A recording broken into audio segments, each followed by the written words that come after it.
Obviamente no se han puesto a lo largo de a lo largo de los puentes. Relativamente han sido diseñadas en los últimos 30 años, 30, 40 años a la fecha. Antiguamente,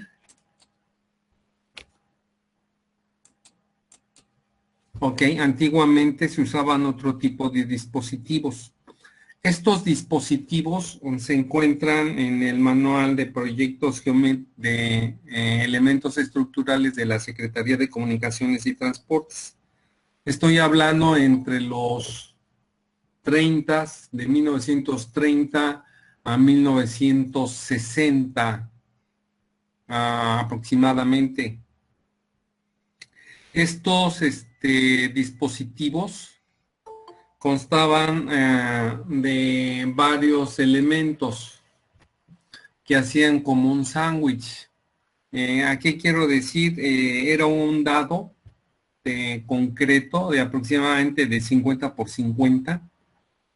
por 50 centímetros de alto, en los cuales se les agregaba en la parte inferior tres placas, dos de acero y una de plomo. Y de igual manera en la parte de arriba llevaba tres placas, dos de acero y una de plomo. Y entonces lo que pasaba es que con el tiempo, con la vibración de los puentes, hago la mención de que todos los puentes vibran, unos más, otros menos. Era una serie de dispositivos de que a través de las vibraciones propias de la estructura, estos elementos iban girando hasta que en un momento dado se caían y entonces eran sustituidos.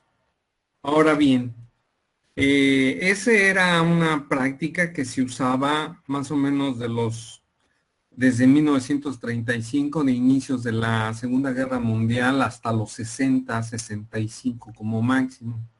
Y entonces, al ver esta situación, pensaron los ingenieros, bueno, pues vamos a poner lo que es eh, placas de hule intercaladas con placas de acero muy delgaditas. Y lo empezaron a hacer y en un principio estos apoyos funcionaron. Sin embargo, el acero, las lainas de acero que le agregaban, con el tiempo se corroían, se oxidaban, se desintegraban y entonces volvían otra vez a fallar.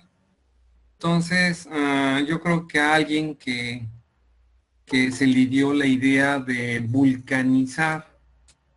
Antiguamente, en mi época, cuando yo era joven, igual que ustedes, la sensación eran los Converse.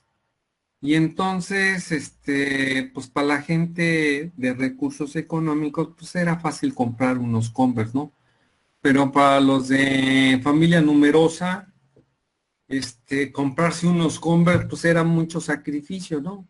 Y uno los cuidaba, los lavaba, bueno, les hacía uno un montón de cosas, ¿no? Pero al fin y al cabo, con el uso, pues también se desgastan. Y entonces alguien se le dio la idea de vulcanizarlos.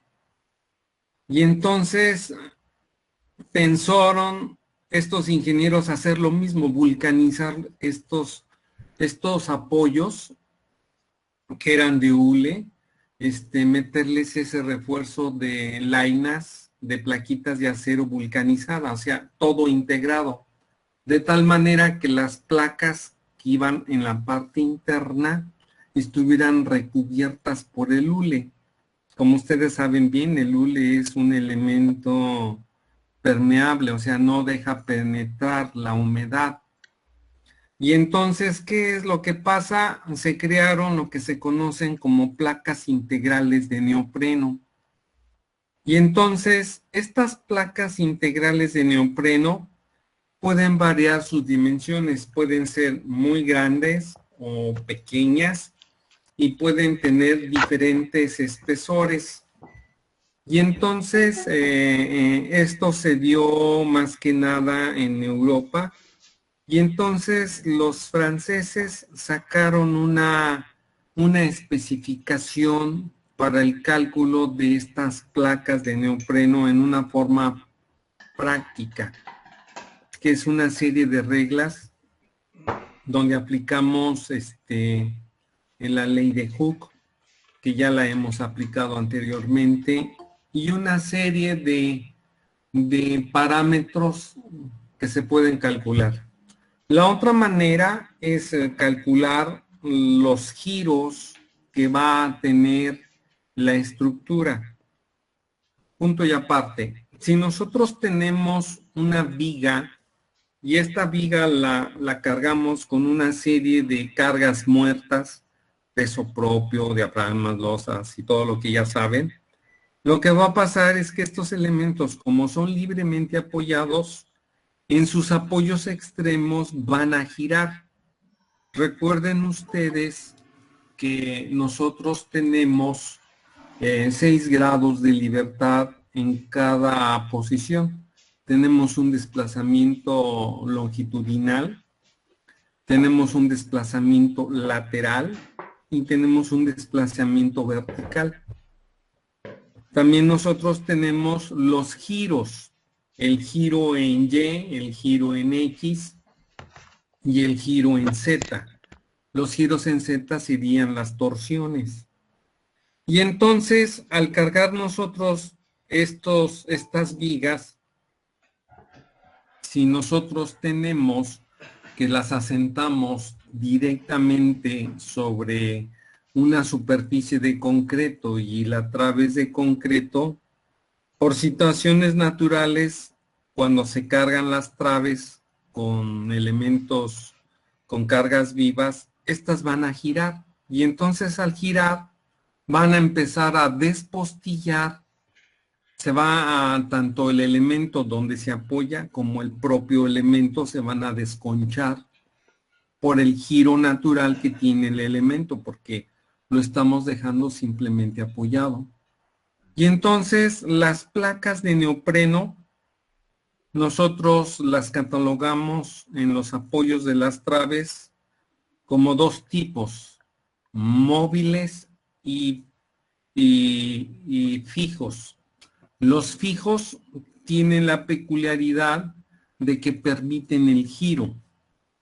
En este caso vamos a tener dos movimientos en el sentido longitudinal y en el sentido transversal. Hagan de cuenta que ustedes tienen los tres ejes. El eje X va paralelo al eje del puente. Perpendicular a este sería el eje Y. Y en una forma vertical tendríamos el eje Z. Y entonces el elemento del apoyo móvil va a girar en el sentido del eje Y, que es perpendicular al eje del puente, y puede girar a través del eje X, que es en el sentido longitudinal. Y entonces en el Z pues es muy difícil que gire porque es un elemento muy ancho, estamos hablando de 1280, es probable que no gire, a excepción de que ocurra algún movimiento sísmico, probablemente pueda girar, que se mueva, por ejemplo, un apoyo en un sentido y el otro, que es muy difícil, pero se llega a dar. El otro movimiento que hay es el vertical, el movimiento longitudinal y lateral. Realmente el apoyo fijo no lo va a permitir. Y entonces nosotros tenemos este apoyo que va a permitir giros. Y el otro apoyo, que va a ser el apoyo móvil, va a permitir los desplazamientos longitudinales y laterales. Aparte de que va a permitir los giros, el giro en Y, que va a ser el principal, y el giro en X. Y entonces esa es la diferencia que nosotros tenemos. Entonces, si nosotros tenemos muchos tramos de puente, entonces el primer tramo del primer puente sería fijo y el último sería móvil. Y el siguiente tramo sería fijo y móvil. Y en el último tramo serían dos móviles, que es el tramo 3-4 y el 4-5 serían móviles y el último apoyo sería fijo.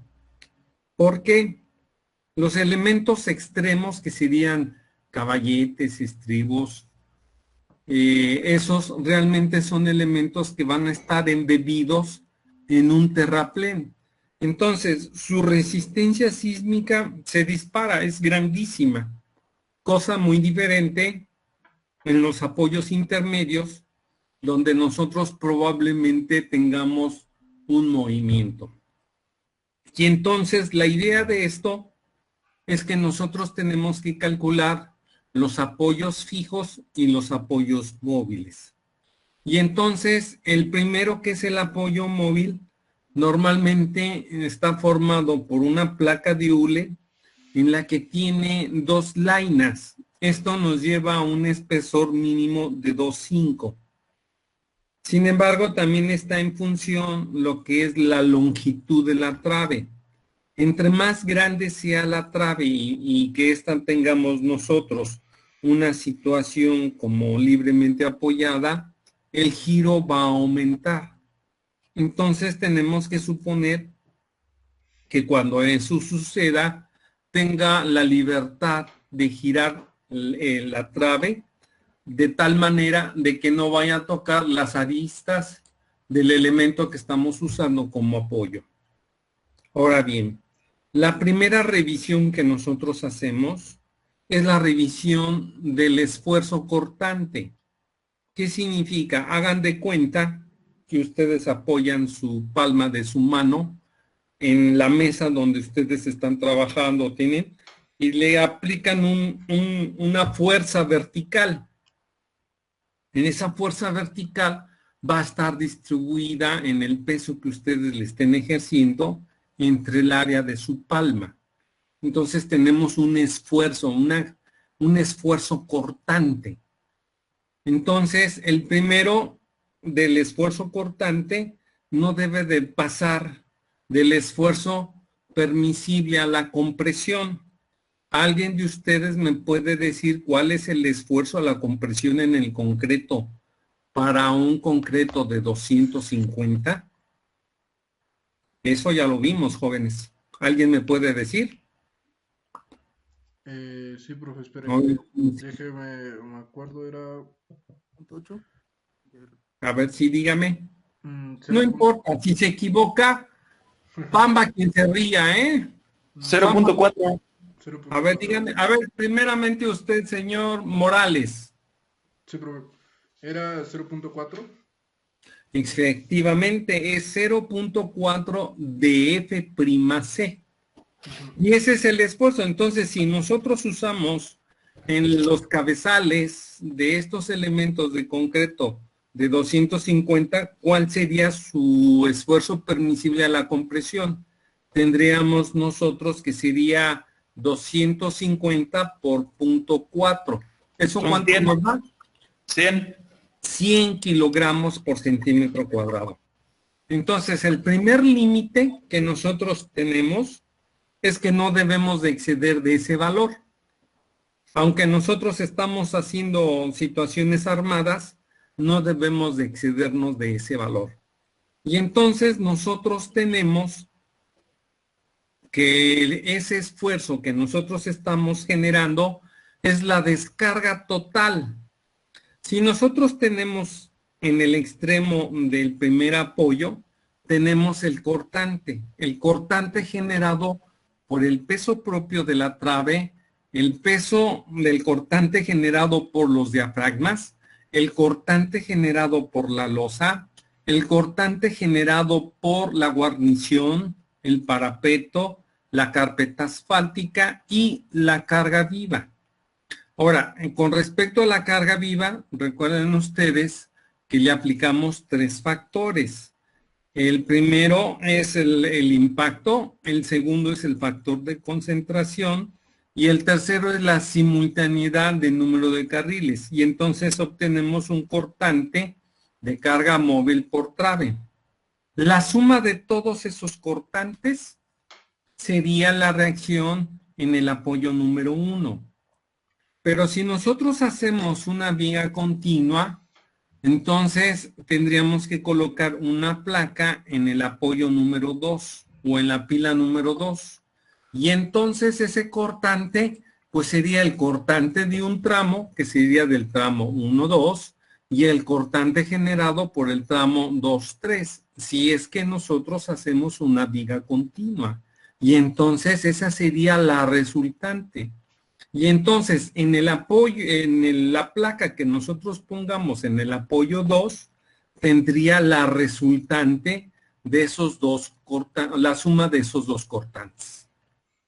Pero en este caso, como nosotros lo estamos haciendo independiente, en el tramo 1-2 y el tramo 2-3, eso significa que cada trave va a tener su propio apoyo. Entonces, nada más sería la suma de los cortantes. Y entonces la primera revisión que nosotros hacemos es la sumatoria de esos cortantes dividido entre el área de la placa. Y ese es el esfuerzo cortante que nosotros vamos a tener, donde el B total, que es el cortante total, que es la sumatoria de eso, dividido entre las dimensiones de la placa. Nosotros lo podemos usar en toneladas por metro cuadrado, o en su dado caso en kilogramos por centímetro cuadrado. Voy a compartir la pantalla para que vean ¿cómo se llama? De la memoria de cálculo de lo que nosotros estamos haciendo. En este caso, nosotros tenemos ya una memoria de cálculo en donde nosotros hemos calculado lo siguiente. Voy a compartir y quiero que me digan si ven la pantalla. Sí, ¿ven el archivo en Excel? Sí, profe. Sí. A ver, permítanme. Ahora sí ya. Y entonces nosotros tenemos aquí el análisis de los apoyos de neopreno. Sí, en el primer lugar, en el ángulo superior izquierdo, tenemos las dimensiones. Ahora bien, esas dimensiones las estamos manejando en centímetros. Y nosotros tenemos una serie de placas. Déjenme presentarles un plano de traves donde van las dimensiones de las placas. A ver, permítanme tantito. ¿Dónde ando? A ver, permítanme. No, déjenme conectar aquí en el disco duro.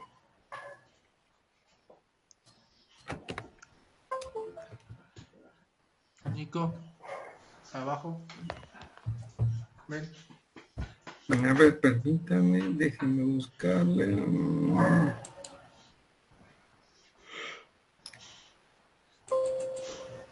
Nico, ven.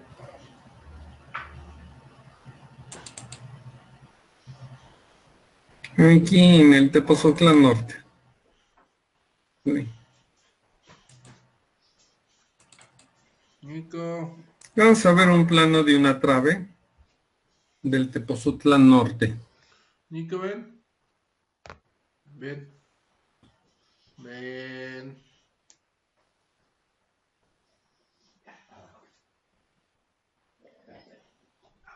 Se está cargando el archivo de la trave.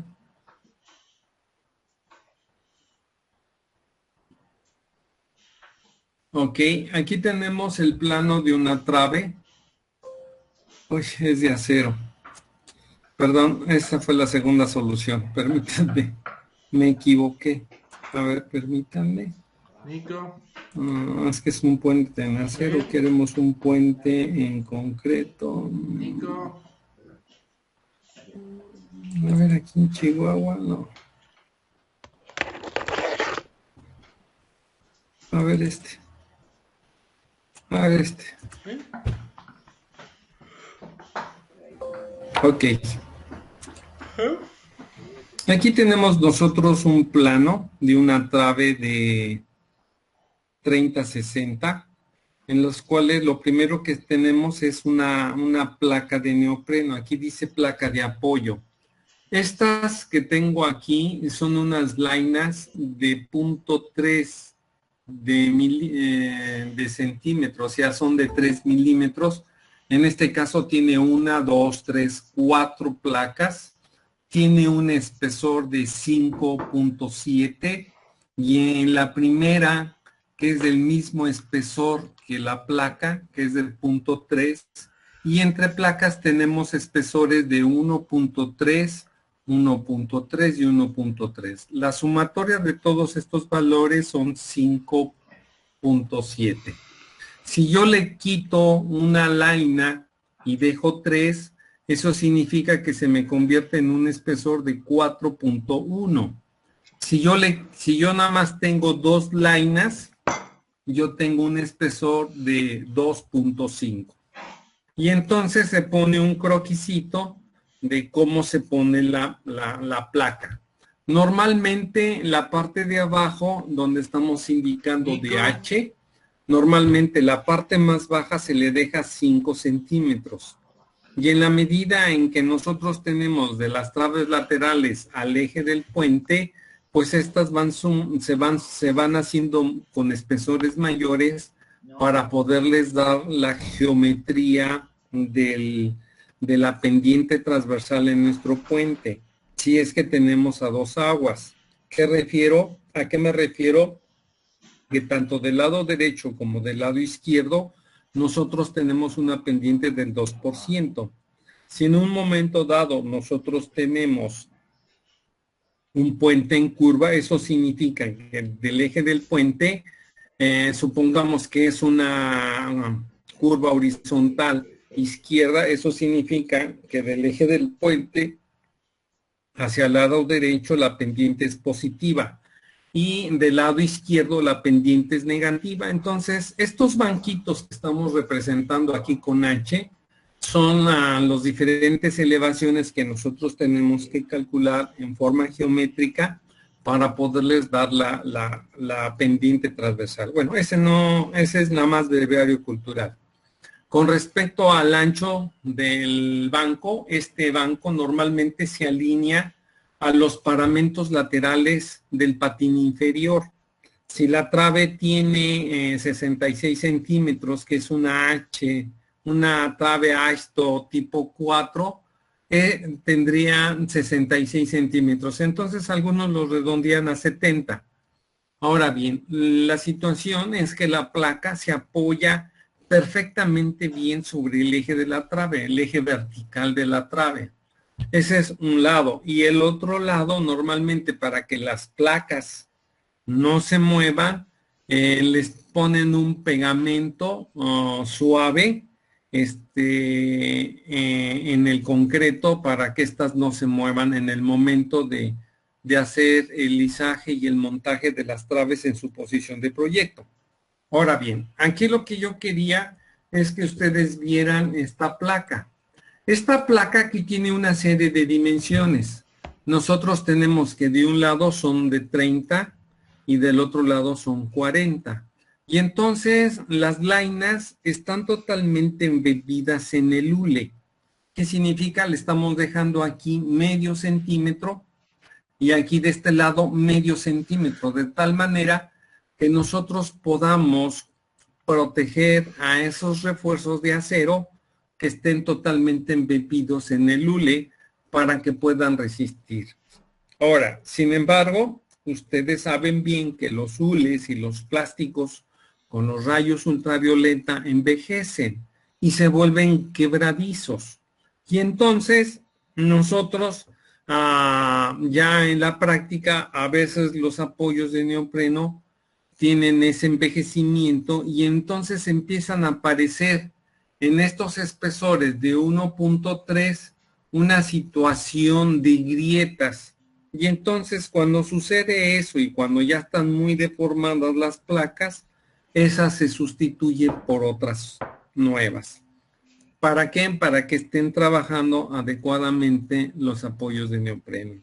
Otra situación que se tiene es que cuando las placas no tienen lo suficientemente área, eso significa que se empiezan a aplastar. Hagan de cuenta que ustedes tienen una goma y ustedes le aplican una fuerza más allá de la resistencia que tenga la goma de borrar de esas gomas cuadraditas, y entonces en las caras laterales aquí se empiezan a bombar, ¿sí? Eso significa que la fuerza que tienen o la descarga que están es mayor que la de capacidad que va a tener la placa de neopreno. Bueno, ese es en cuanto al campo y cuando se hacen las revisiones. Y entonces estas son las placas. Y entonces la otra situación es que a veces las placas se ponen de dimensiones diferentes, de 30 por 40 o de 20 por 30 o de 25 por 35. Normalmente yo cuando son claros grandes me gusta poner las dimensiones iguales. ¿Por qué? Porque cuando ponemos las dimensiones de las placas de esta manera, eso significa que los 30 van a ir paralelos al eje de la trave y los 40 se ponen en el sentido perpendicular a la trave por el momento de inercia que nosotros tenemos de la placa. Y entonces a veces en el campo los trabajadores no saben cómo ponerlas y entonces las ponen al revés. Entonces, para evitar ese tipo de errores, generalmente yo pongo las placas de las mismas dimensiones, tanto longitudinal como transversalmente. Dicho eso, nosotros tenemos aquí las dos dimensiones que estoy proponiendo de 40 por 40, donde tenemos el espesor del neopreno y tenemos el espesor T. En este caso es 1.3 y nosotros tenemos una placa de 5.7. Y entonces yo estoy proponiendo que en la trave nada más se coloque una sola placa. Cuando nosotros tenemos traves que son muy anchas, como las de sección celular, sin que en la parte de abajo tenemos, digamos, 80, 1 metro de ancho, entonces no se pone una placa, sino se ponen dos placas. Por eso lo estoy manejando aquí.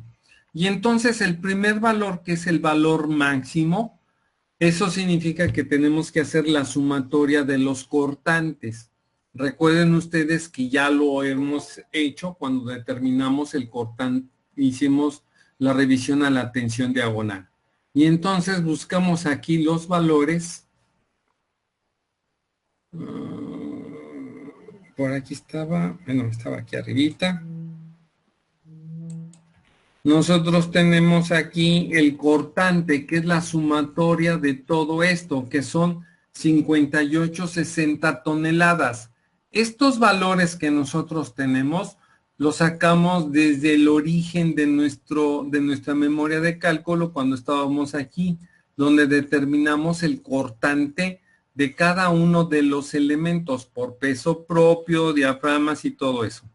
Y entonces, en esta parte de aquí, cuando hicimos lo de tensión diagonal, determinamos donde tenemos un valor de 58.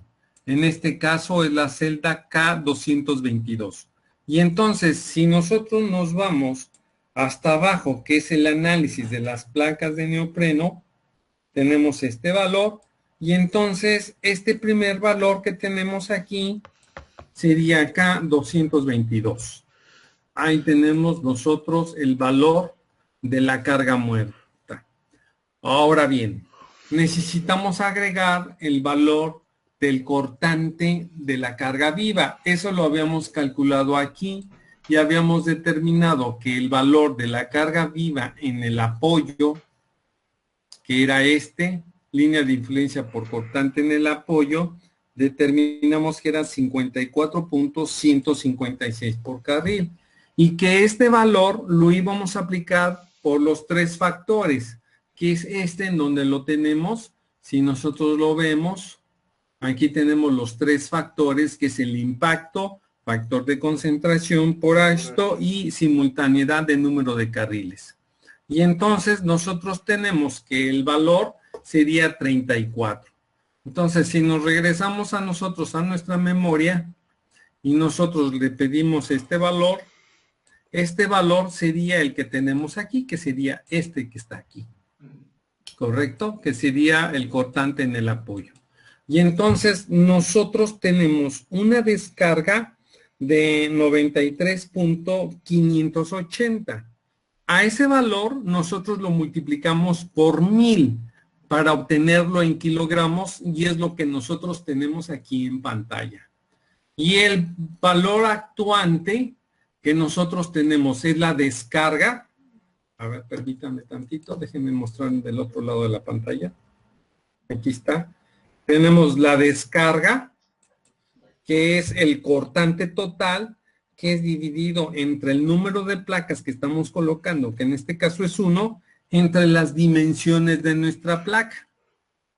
Y entonces el esfuerzo que nosotros tenemos es prácticamente 60 kilogramos por centímetro cuadrado.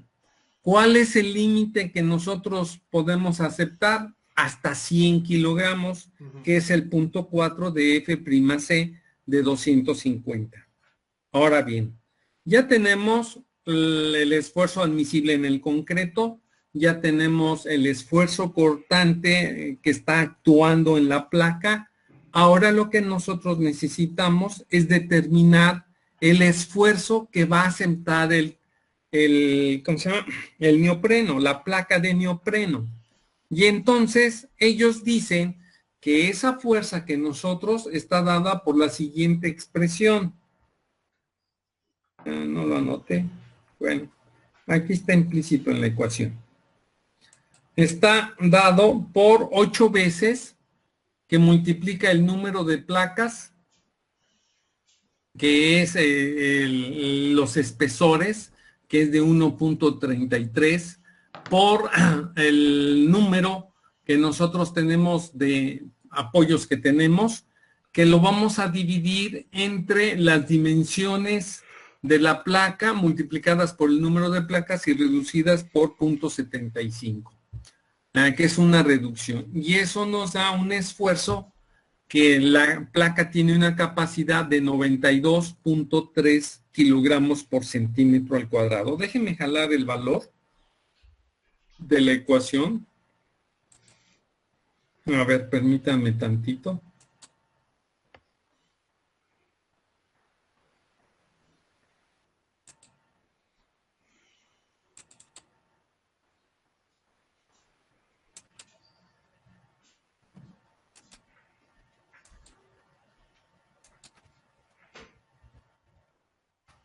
Permítanme.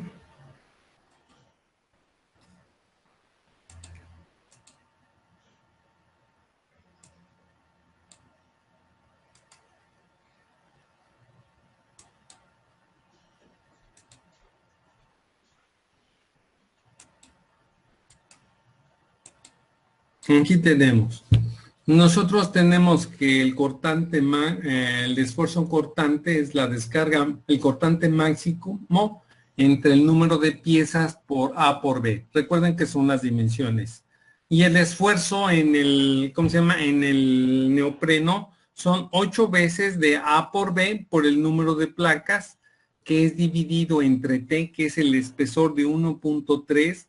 Si nosotros tenemos 2 espacios, 3 espacios o 4 espacios, se multiplica por eso, que es multiplicado de A más B, y todo eso lo multiplicamos por 0.5. Esta es una reducción que yo hago porque por la situación de intemperismo, las situaciones que nosotros tenemos por temperatura, calor, y una serie de elementos meteorológicos que nosotros tenemos en el lugar. Recuerden ustedes que en el norte de la República Mexicana o hace mucho frío o hace mucho calor, ¿sí? Que tenemos un clima bastante extremoso, ¿sí?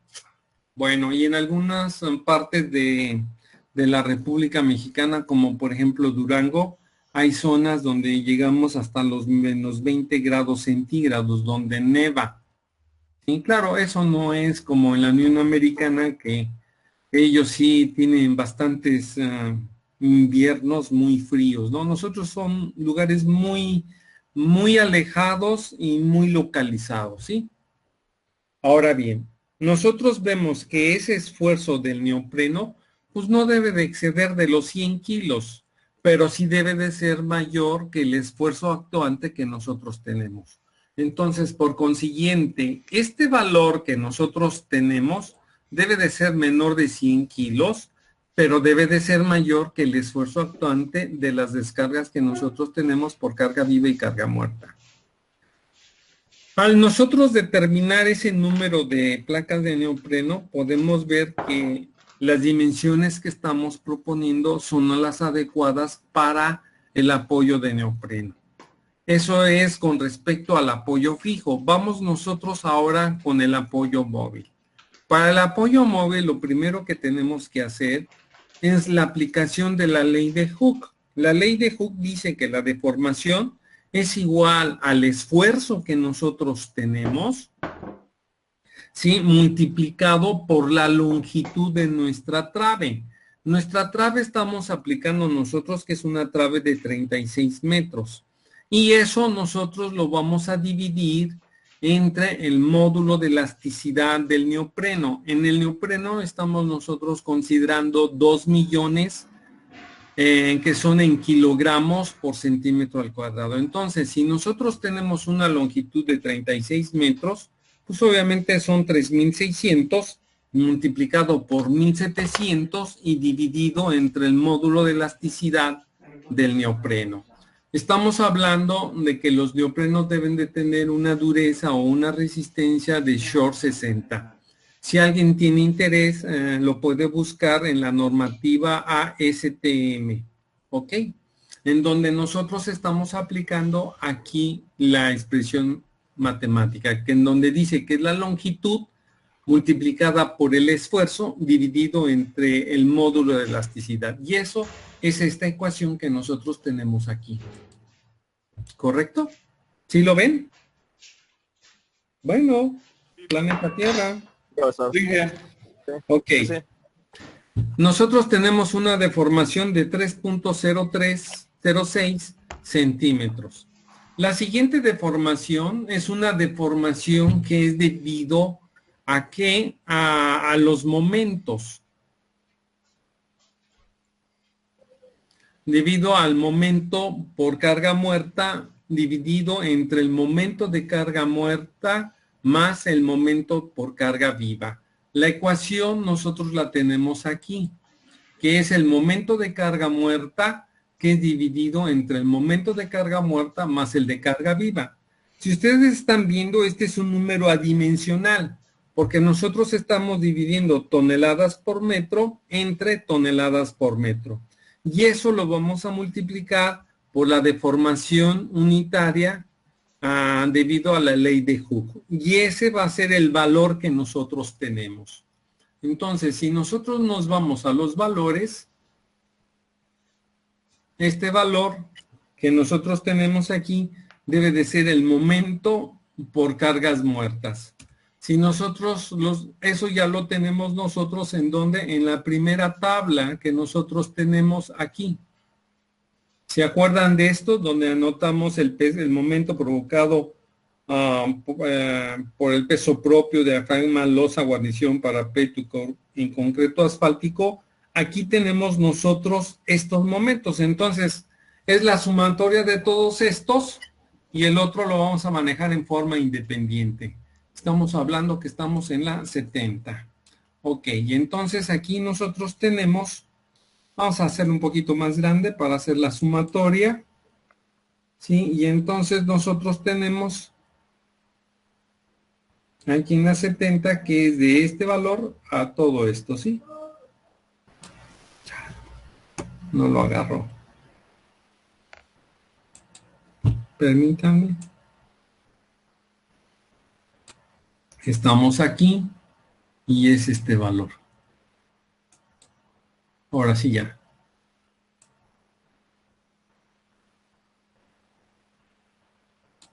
Serían los valores de todo esto.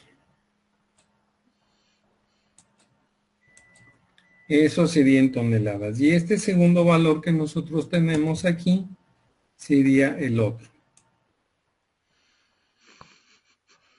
Sería este valor. Y entonces, por un lado, por cargas muertas, nosotros tenemos un momento de 518.66 y el otro valor, vamos a hacerlo tantito más grande. Ok. Tenemos 296.56. Y entonces nosotros tenemos que si vemos la situación, tenemos el momento por cargas muertas dividido entre la sumatoria de los dos momentos, cargas muertas y cargas vivas, que es un número dimensional, multiplicado por la deformación que nos presenta por la ley de Hooke. Ok, ahí tenemos la siguiente, que tenemos una deformación de 1.947. Obviamente son centímetros. Y luego nosotros tenemos la deformación por contracción de fraguado y diferida, que es una relación que nosotros tenemos que es 0.000165 por L, obviamente en centímetros entre 10. Y entonces nosotros tenemos esta deformación. Y la última que nosotros tenemos, que es la deformación por temperatura, que es 0.3011 por L entre 10. Y eso nos da la deformación en centímetros, ¿sí? O puede ser 4.011 o 4.0.165 por L. Y entonces nosotros ya tenemos las 4 deformaciones que nosotros necesitamos, que las voy a subrayar en color verde,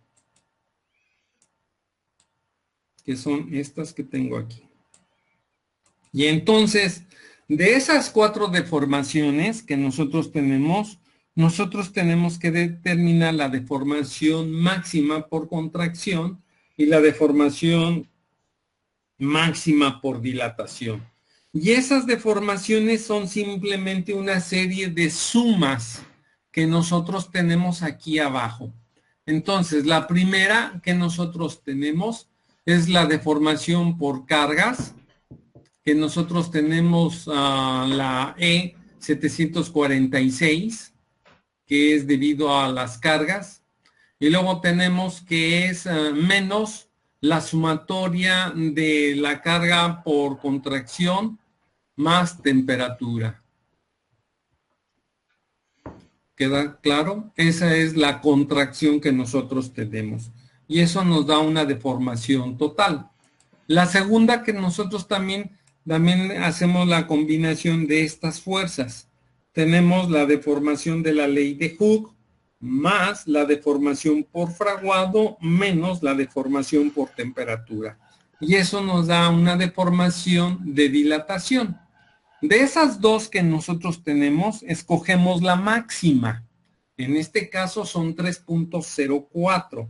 Y esas nosotros la ponemos en la parte de abajo. Vamos a redondearla a 2 decimales. Ahí está.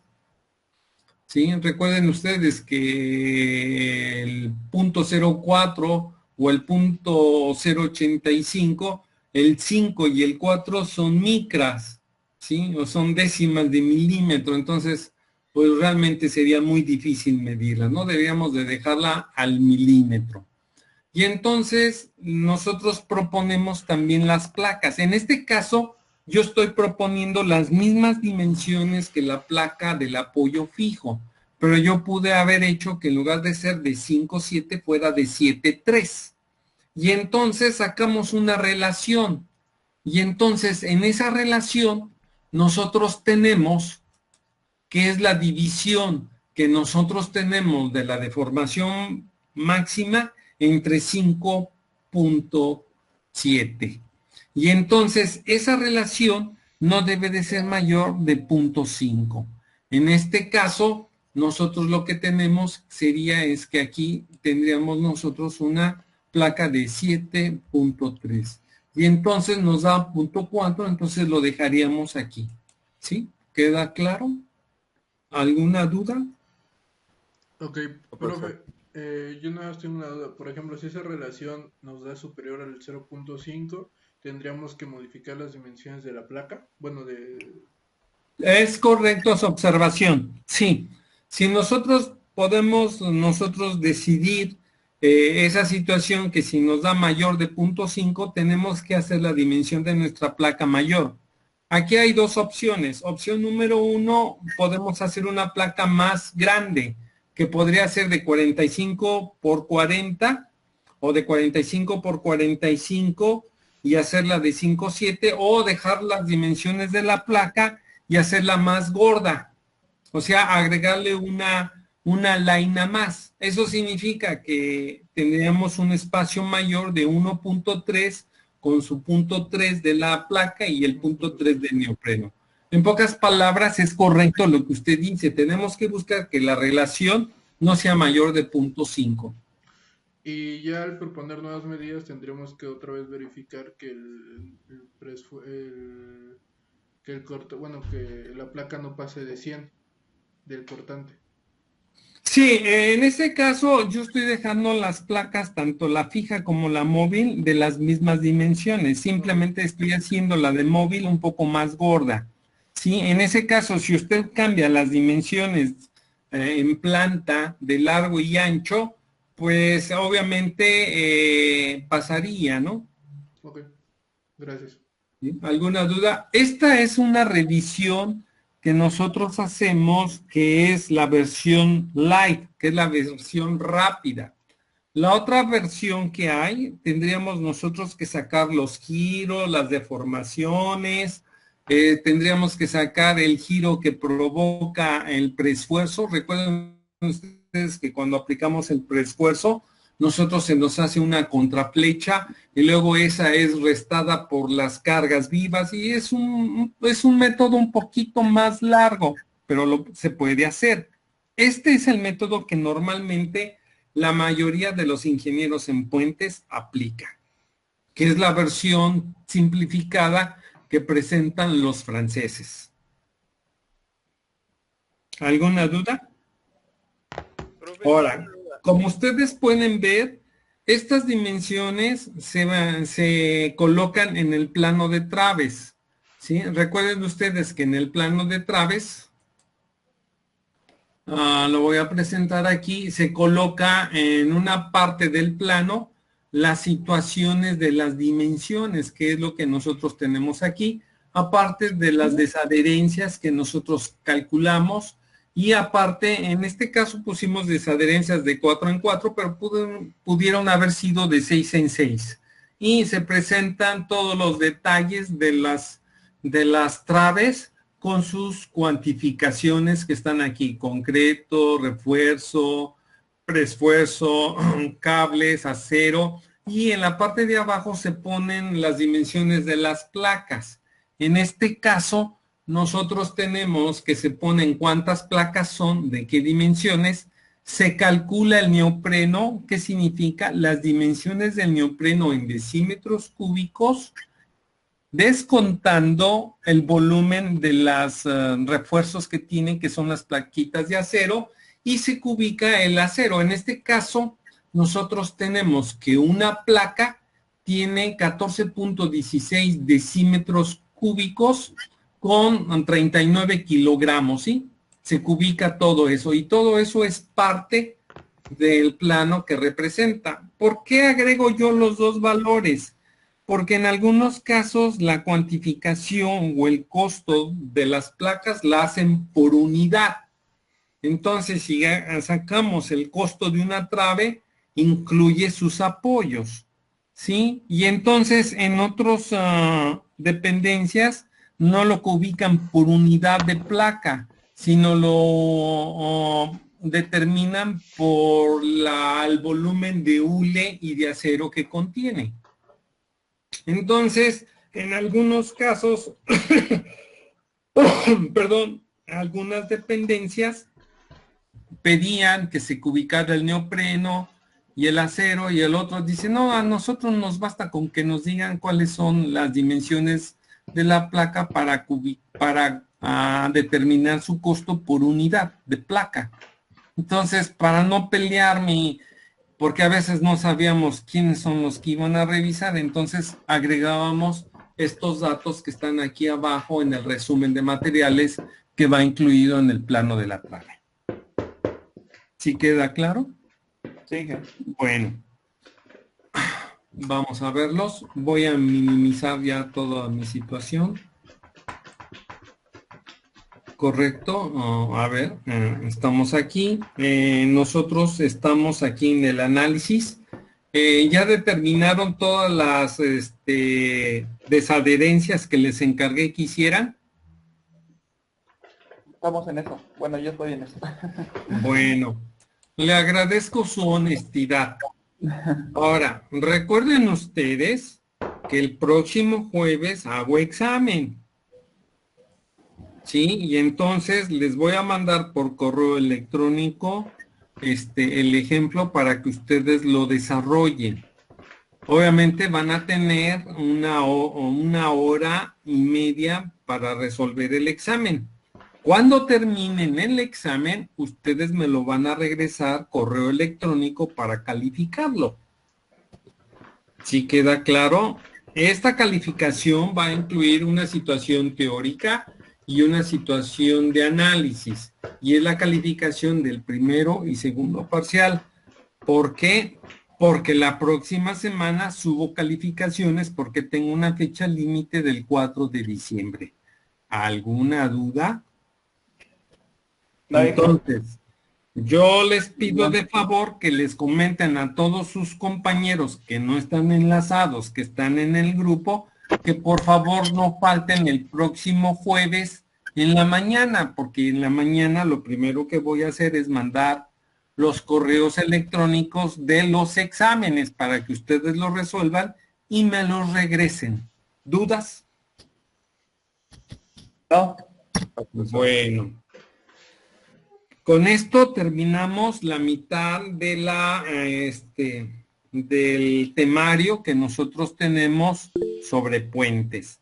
Hemos visto historia de los puentes, hemos visto situaciones geométricas, hemos visto normativas, especificaciones y análisis. Es mucha la información que yo les he proporcionado, entonces yo espero que estén estudiando. No se pongan nerviosos, no como muchachos, ni tampoco soy ogro. Bueno, sin más por el momento, les voy a mandar ahorita este correo electrónico. No dejen el enlace para saber si lo recibieron o no. Los voy a minimizar para jalar correos electrónicos.